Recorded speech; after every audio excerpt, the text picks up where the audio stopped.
Semalam saya ada terbaca dekat dalam Twitter, ada seorang pemuda ni dia kata siapa yang tak mahu kahwin pada usia muda kerana mahu fokus kepada karier agar kewangan stabil dan takut akan kemiskinan adalah sikap orang yang jahil dan bodoh agama. Ini kerana rezeki telah pun ditetapkan oleh Allah Azza wa Jal sejak manusia berada di dalam rahim ibunya lagi.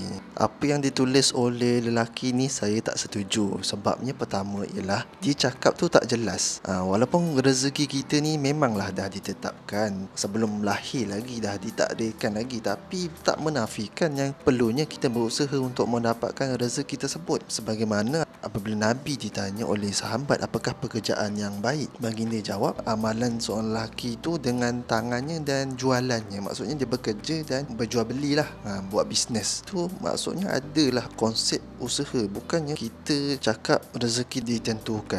Habis tu nak buat apa? Ini adalah satu bentuk falasi dari segi menunggang slogan. Kita terlalu menunggang idea, menunggang slogan, tetapi kita tak jelas apa yang perlu kita lakukan sebenarnya. Saya teringatlah dalam satu peristiwa pada zaman pemerintahan Saidina Ali, apabila beliau berdialog dengan golongan Khawarij. Apabila golongan Khawarij ni dia menggunakan slogan, iaitu slogannya secara mafhum tiada keputusan melainkan bagi Allah. Maksudnya Allah yang beri keputusan terhadap tindakan mereka. Tetapi apa yang telah dijawab oleh Saidina Ali ialah kalimah yang benar tetapi dengan maksud yang batil. Maksudnya ialah golongan Khawarij ni dia suka menunggang slogan tetapi tak ada maksud yang jelas. Apa maksudnya?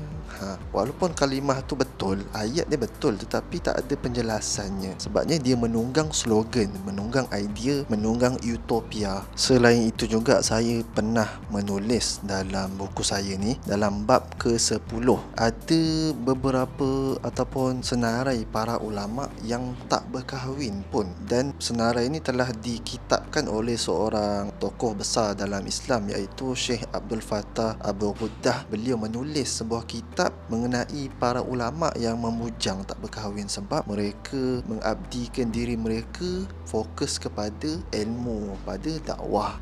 Oleh itu takkanlah kita nak kata yang para ulama yang tak kahwin lagi, contohnya macam Imam Nawawi, ulama besar dalam Islam, tak tahu tentang hukum Islam. Mestilah mereka lebih tahu apa yang mereka putuskan dalam kehidupan mereka. Itu kita tak bolehlah nak menghukum sesiapa yang memilih untuk tidak berkahwin lagi atas sebab-sebab tertentu. Bukannya memang sengaja hendak melampaui batas dalam agama kan. Macam contoh Nabi menegur yang tak nak kahwin dan Nabi kata itu bukan daripada kalangan umatku, umat Nabi. Itu sebabnya konteksnya ialah mereka ni terlalu hulu, terlalu ekstrim, terlalu melampau dalam agama. Itu konteks dia. Tapi kalau realiti zaman sekarang ni yang mana kita berhati-hati dengan kewangan, kita merancang supaya stabil, supaya tak menyusahkan pasangan kita, tak meminta-minta, itu pada saya bukan menjadi satu kesalahan. Kalau penonton masih ingat lagi, tahun lepas masa bulan Ramadan viral pasal kes Asnaf ni yang ada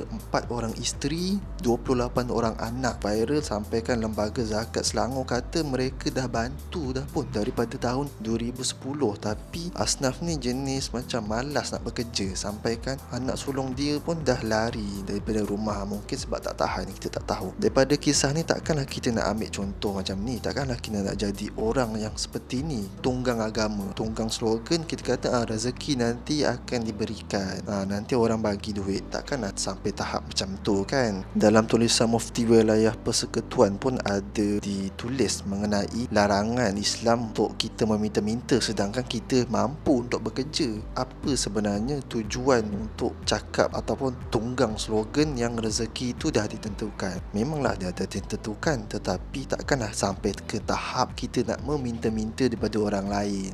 Mestilah kita kena usaha, kena belajar pasal perancangan kewangan, kita kena fokus kerja dulu, dah stabil barulah kita berkahwin. Dalam hadis riwayat Muslim pun Nabi kata siapa siapa yang mampu maka bernikahlah. Siapa yang tak mampu maka berpuasa. Itu dapat membendung syahwat kita. Persoalan dia konsep kemampuan tu. Kalau dah tahu tak mampu, mestilah kita tak nak kahwin dulu. Kita tahu kita tak mampu. Itu kan logik.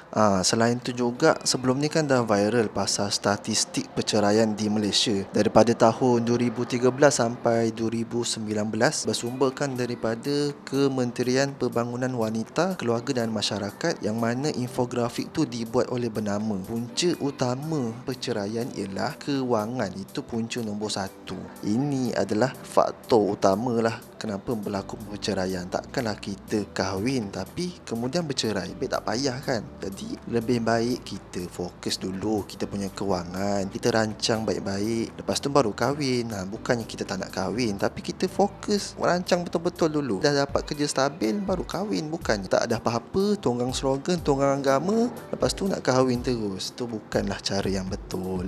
Okey, dan yang terakhir pula kita sebut pasal konsep tawakal. Ya, kita dianjurkan untuk tawakal, tetapi tawakal yang jenis macam mana? Takkanlah kita tak nak kerja. Mestilah kita bertawakal tu dengan cara kita belajar, cari kerja yang stabil, simpan duit, belajar pasal perancangan kewangan. Sedangkan Nabi pun pakai baju besi, pakai pedang, pakai tombak perang. Nabi yang Allah lindung pun baginda tawakal dengan cara macam tu. Selain tu juga baginda suruh lelaki pemilik unta tu supaya ikat unta tu, kemudian baru bertawakal. Bukannya biarkan unta tu bebas. Lepas tu kita guna konsep tunggang agama, kita kata tawakal. Tapi tawakal macam mana? Kenalah jelas. Kesimpulannya, keputusan untuk berkahwin ni kita tak boleh buat secara melulu. Kita tak boleh juga menafikan untuk berkahwin. Kita tak boleh melampau dalam agama. Kononnya kita tak nak kahwin langsung tanpa apa-apa sebab. Kecuali kalau kita ada sebab yang munasabah tu, pada saya agama tak akan menyalahkan kita apabila kita ada sebab yang munasabah untuk tidak berkahwin terlebih dahulu. Bukannya kita memang niat semua hidup aku tak nak kahwin langsung sebab saja tak nak ikut Nabi. Bukan macam tu. Terima kasih kerana menonton. Assalamualaikum.